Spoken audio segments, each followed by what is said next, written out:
Hello viewers, আসসালামু আলাইকুম। নীল রঙের কাপড়ের উপর সুন্দর এই সুতার কালার কম্বিনেশনে বুকের ডিজাইনটি সেলাই আজকে আপনাদের সাথে শেয়ার করছি।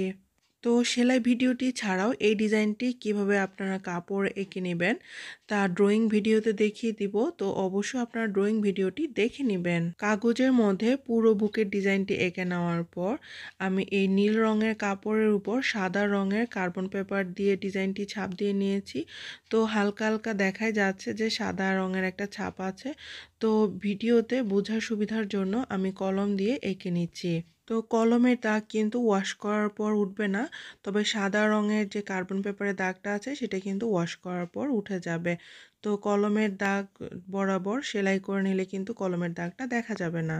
সেই সুতা দিয়ে হাতের কাজ করলে কিন্তু অনেক বেশি ভালো লাগে। তো আমার কাছে সেই সুতা না থাকায় আমি কড়া রঙের এবং হালকা রঙের সুতা মিলিয়ে সেই সুতার কাজটা চালিয়ে নিব।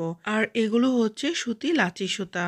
কড়া সবুজ আর টিয়া কালার সবুজ রঙের সুতা দিয়ে পাতা এবং ডালগুলো সেলাই করে নিব। 2 নাল পরিমাণ সুতি লাচি সুতা নিয়েছি।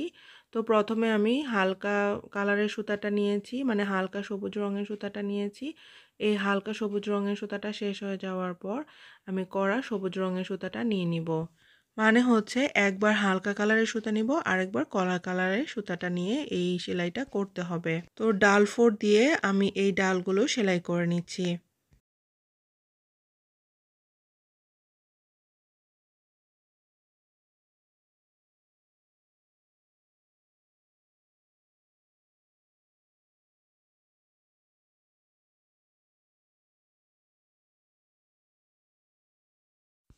2 নাল পরিমাণ সুতি লাচি সুতা দিয়ে আমি ডালগুলো সেলাই করে নিয়েছি।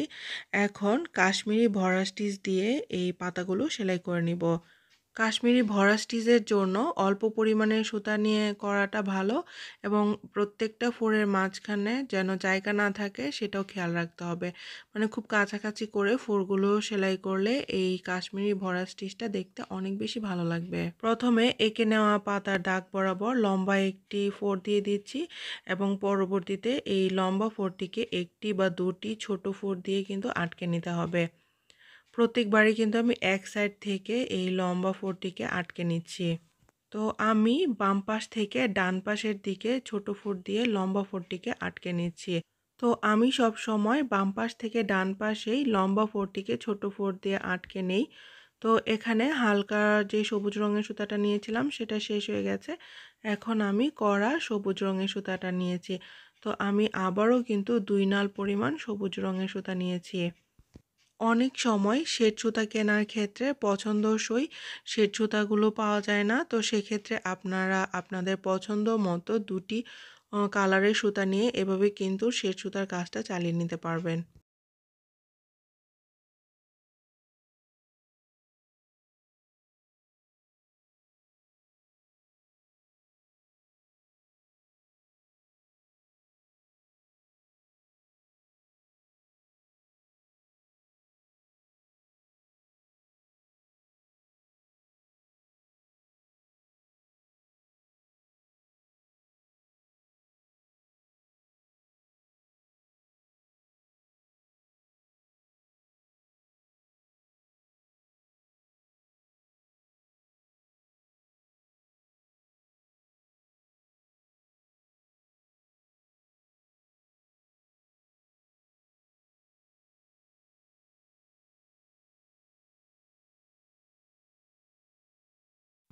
হালকা এবং কড়া দুটি কালারের সুতা নিয়ে আমি ডাল এবং পাতার কাজটা সেলাই করে নিব। ফুলগুলো কাশ্মীরি ভরা স্টিচ দিয়ে সেলাই করব। প্রথমে 2 নাল পরিমাণ ম্যাজেন্ডা কালারের সুতি লাচি সুতা নিয়েছি। তো পাতাগুলো যেভাবে দুটি কালারের সুতা দিয়ে সেলাই করেছি, ফুলগুলো কিন্তু এরকম দুটি কালারের সুতা দিয়ে সেলাই করব। তো প্রথমে আমি কড়া রঙের সুতাটা নিয়েছি। এই কড়া রঙের সুতাটা শেষ হয়ে গেলে আমি হালকা গোলাপি কালারের সুতাটা নিব। প্রথমে সুতা নেওয়ার ক্ষেত্রে কড়া বা হালকা কালারের সুতা নেওয়ার কোনো বাধ্যবাধকতা নেই। যে কোনো মানে প্রথমে কড়া বা প্রথমে হালকা যে কোনো একটি শেডের সুতা নিলেই কিন্তু হবে। মোট কথা হচ্ছে আমি দুটি কালারের সুতা নিচ্ছি। তো কাশ্মীরি ভরা স্টিচ করার ক্ষেত্রে এখানে মাঝখানে একটু ফাঁকা জায়গা রয়ে গেছে। তো আমি পরবর্তীতে আরেকটি স্টিচ দিয়ে কিন্তু ফাঁকা জায়গাটা পূরণ করে নিব। কাশ্মীরি ভরা স্টিচ করার ক্ষেত্রে ফাঁকা জায়গা থাকলে কিন্তু ভালো লাগবে না। ফুলের পাপড়িগুলোর শেপটা সুন্দর করে সেলাই করার জন্য আমি ফুলের পাপড়ির মাঝখান থেকে প্রথমে 40 দিয়ে নিব। 40 দিয়ে এক সাইডে পাপড়িটা সেলাই করার পর অপর সাইডের দিকে আবার মাঝখান থেকে সেলাই শুরু করে সাইডের দিকটা সেলাই করে নিব। সবগুলো পাপড়ি এই নিয়মেই আমি সেলাই করে নিব।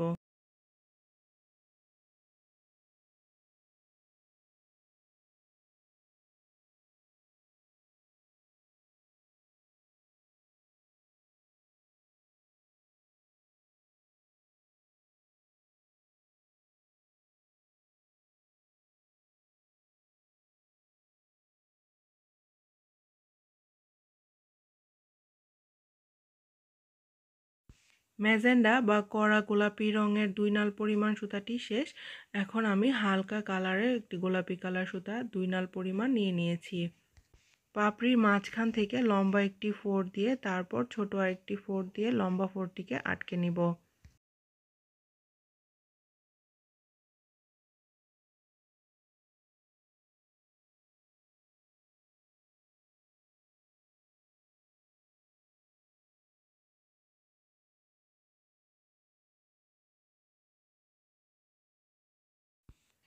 ম্যাজেন্ডা এবং গোলাপি দুটি কালারের সুতার কম্বিনেশনে ফুলের কাজটি সেলাই করে নিয়েছি।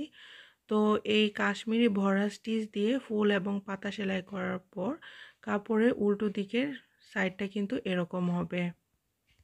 সম্পূর্ণ ফুলটি সেলাই হয়ে গেলে 2 নাল পরিমাণ ম্যাজেন্ডা কালার সুতা দিয়ে এই ফুলের সাইডের দিকে বর্ডার লাইন সেলাই করে দিব। তাহলে ফুলটি দেখতে আরও বেশি ভালো লাগবে। ব্যাক স্টিচ দিয়ে ফুলের সাইডের দিকে বর্ডার লাইন সেলাইটা করে নিব।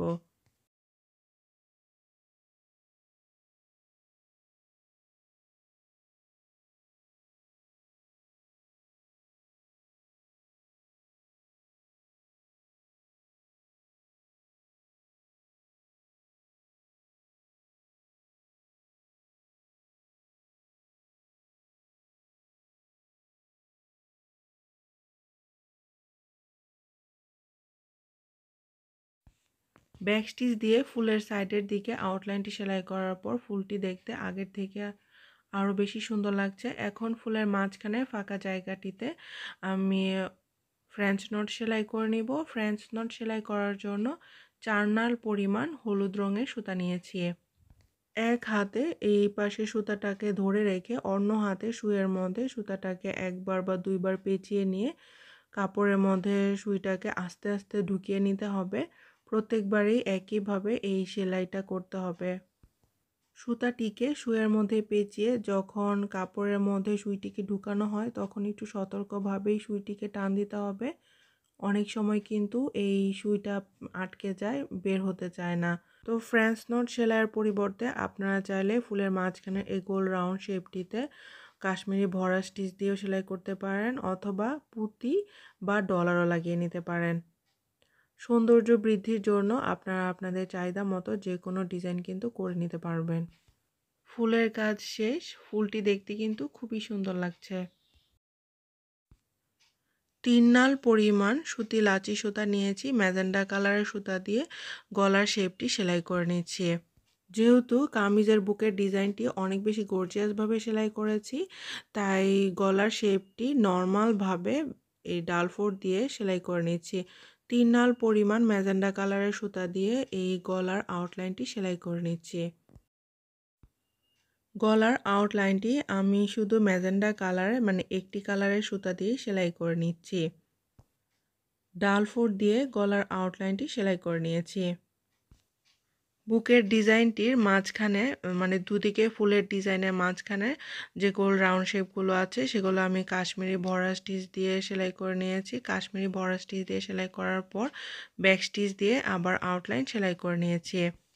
কাশ্মীরি ভরা স্টিচ দিয়ে সুতার সেলাইয়ের পরিবর্তে এখানে চাইলে বোতাম বা ডলার লাগিয়ে নেওয়া যাবে। তো ভিউয়ার্স, আমার আজকের এই ডিজাইনটি কেমন হয়েছে অবশ্যই কমেন্টস করে জানাবেন।